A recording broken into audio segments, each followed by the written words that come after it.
இன்றே டவுன்லோட் செய்து உங்கள் ஃபேவரட் ஷோக்களை என்ஜாய் பண்ணுங்க. குழந்தை ஜுரத்துல சூர்யான்னு முணங்கிக்கிட்டு இருக்கிறத பார்த்துட்டு அந்த துர்கா சும்மா இருக்க மாட்டா. அவ ஏதாவது கண்டிப்பா பண்ணுவா. சிஸ்டர், துர்காவால என்ன சிஸ்டர் பண்ண முடியும்? கிளிதான் பறந்து போயிடுதே. அது இப்ப எங்க இருக்கோ, எந்த மரத்துல இருக்குதோ, எப்படி இருக்குதோ. சூர்யா உயிர் கிளிக்குள்ள இருக்குன்னு தெரிஞ்சுக்கிட்டதுனால துர்கா அமைதியா இருக்க மாட்டா. சித்தர் வேற பௌர்ணமி அன்னைக்கு சூர்யா உடலுக்கு உயிர் கொடுக்கறேன்னு நாள் குறிச்சிருக்காரு.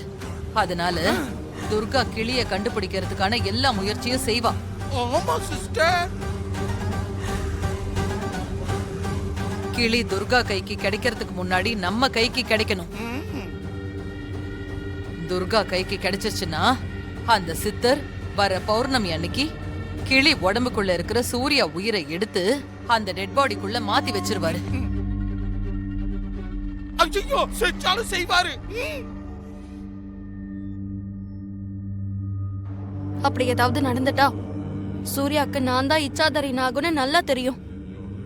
சூர்யா மறுபடியும் இந்த வீட்டுக்குள்ள வந்தா என்னால இந்த வீட்டுக்குள்ள இருக்க முடியாது. எனக்கு சூர்யாவோட உயிர் வேணும்.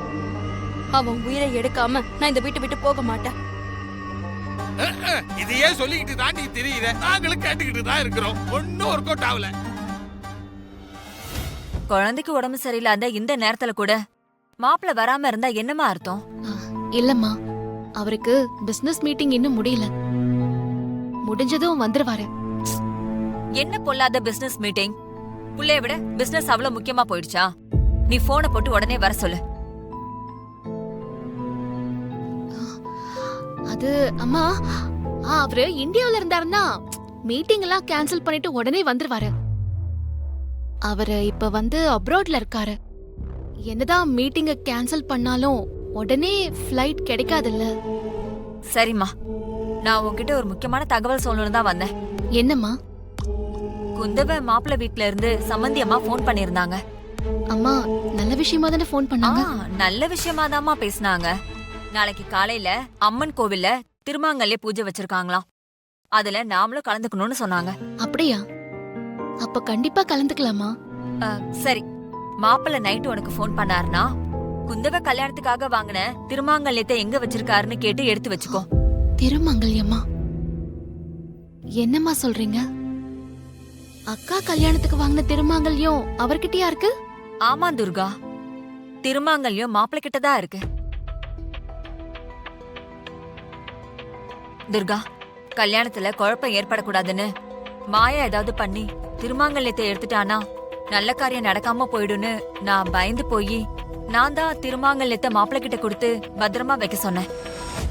ஏன் மாப்பிள்ள இத பத்தி உன்கிட்ட எதுவுமே சொல்லலையா? அது அந்த திருமாங்கல்யத்தை வாங்கிட்டு வர்றப்போ மாயாவும் சங்கர பாண்டியனும் கூடவே இருந்தாங்க. அதனால அப்புறம் சொல்லிக்கலாம்னு நினைச்சு மறந்துருப்பாருன்னு நினைக்கிறேன். அம்மா, அவர் நைட் எனக்கு போன் பண்ணுவாரு. நான் திருமாங்கல்யம் பத்தி விசாரிச்சு எடுத்து வைக்கிறேன். எதுக்காக துர்கா நைட்டு வரைக்கும் தள்ளி போடணும்? இப்பவே மாப்பிளைக்கு போன் பண்ணி கேளு. ஏன்னா மாப்பிள்ள திருமாங்கல்யம் எங்க இருக்குன்னு இப்பவே சொல்லிட்டாருன்னா நல்லதுதானே? அம்மா, அது இப்போ வெளிநாட்டுல எல்லாம் நைட் இல்லையா? அவர் இப்போ நல்லா தூங்கிட்டு இருப்பாரு. அங்க பகல்னும் போது இங்க நைட்டு.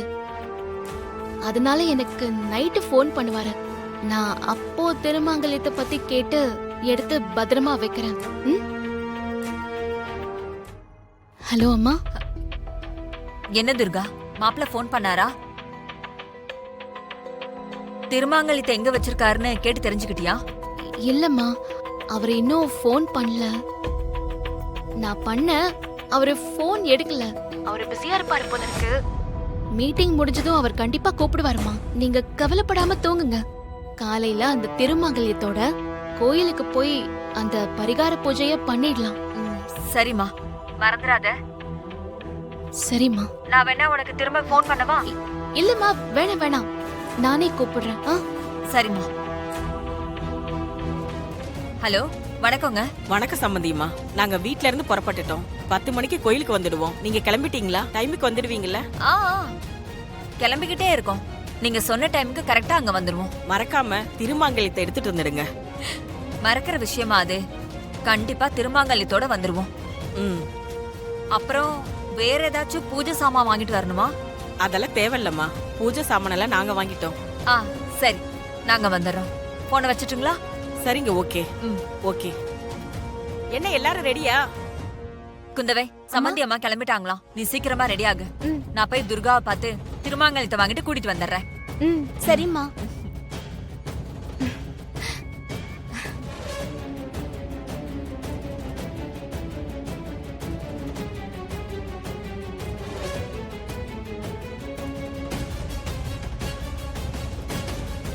துர்கா, துர்கா, துர்கா, துர்கா.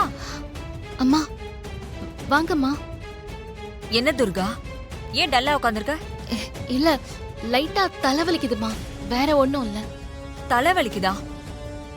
என்னம்மா, நல்ல காரியமா கோவிலுக்கு கிளம்புற நேரத்துல இப்படி தலைவலிக்குதுன்னு சொல்ற? மாத்திரை ஏதாச்சும் போட்டியா? இல்ல தைலம் இருந்தா கூட நான் தேய்ச்சி விடுறேன். வேண்டாம்மா, நான் ஏற்கனவே மாத்திரை போட்டுட்டேன். இன்னும் கொஞ்ச நேரத்துல சரியாயிடும். சரி, திருமாங்கல்யத்தை எடுத்துட்டு வா. சாமி முன்னாடி வச்சு சாமி கும்பிட்டுட்டு நாம 2 பேர் கிளம்பலாம். என்ன துர்கா, திருமாங்கல்யத்தை எடுத்துட்டு வர சொன்னா யோசிச்சுட்டு இருக்க? நைட்டு மாப்பிள்ள ஃபோன் பண்ணாரா? திருமாங்கல்யம் எங்க இருக்குன்னு சொன்னாரா இல்லையா?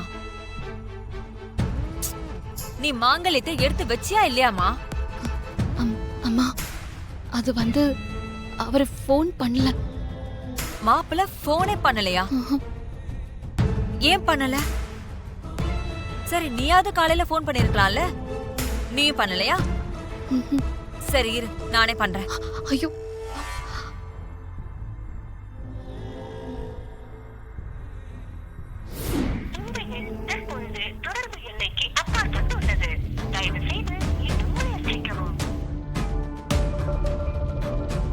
துர்கா, அம்மா கேக்குறதுக்கு மறைக்காம உண்மையை சொல்லு. மாப்பிள்ள வெளிநாட்டுல தான் இருக்காரா?